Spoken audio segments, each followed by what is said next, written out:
Calculus, the mathematical study of how things change. It includes differential calculus, rate of change using slope as a function, and integral calculus, determining quantities like areas and volumes under changing conditions. Two people responsible for calculus: Isaac Newton, the guy behind the laws of cartoons,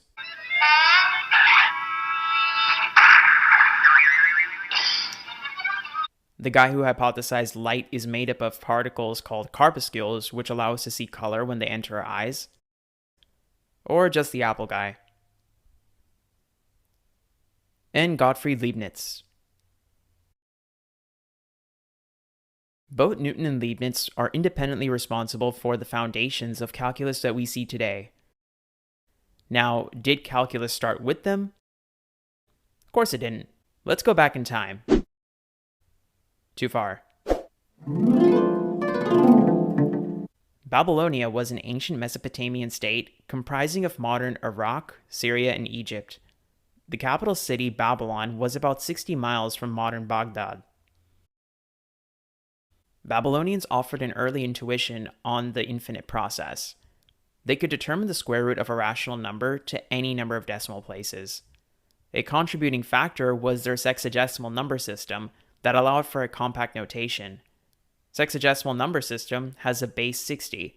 That means they represent all real numbers using 60 symbols. This is different from the base 10 or the decimal number system that we use today, the 10 symbols being the digits 0 through 9. Babylonian mathematics recorded their research and observations on clay tablets called cuneiforms.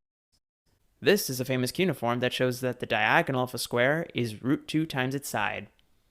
They were also able to define other numbers with potentially infinite precision, like the length of a year or even represent the value of pi. Fast forward to 300 BC. Babylonian astronomers thought everything that happens in this world, from changes in the weather to rise and fall of tides, was associated with the motion of planets. So the Babylonians used geometry to study the motion of planets, specifically Jupiter, since their god Marduk was associated with Jupiter. Recording velocities at instantaneous times, they could determine how far the planet travels in an interval of time. This was similar to finding the area under a curve with the trapezoid rule, which forms the basis of integral calculus that we see today. Did they do everything? Of course not. Around the same time in ancient Greece were the prominent figures Eudoxus of Cnidus and Archimedes. They were able to prove areas of shapes through the method of exhaustion.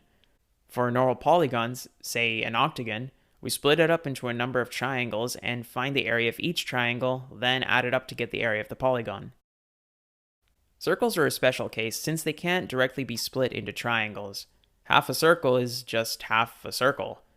So they inscribed a polygon and gradually increased the number of sides, so the area of the circle would approximately be equal to the area of the polygon. But the area of the circle would only be the same as the inscribed polygon with infinite sides. From this, we got the concept of limits, and it also incorporated the idea of the infinite process. On to the medieval era. India had their share of contributions too. In the 12th century, mathematician and astronomer Bhaskara II wrote the Siddhanta Shiromani, which contained texts in astronomy with proofs using calculus. He proved that at its highest point, the instantaneous speed of a planet is 0. Actually, I don't know what that means, but that's what it literally says in this paragraph of a news article in a language you don't care about. And this paragraph talks about how some English mathematicians called Newton and Leibniz are known for this discovery, even though Bhaskara said it a few centuries earlier.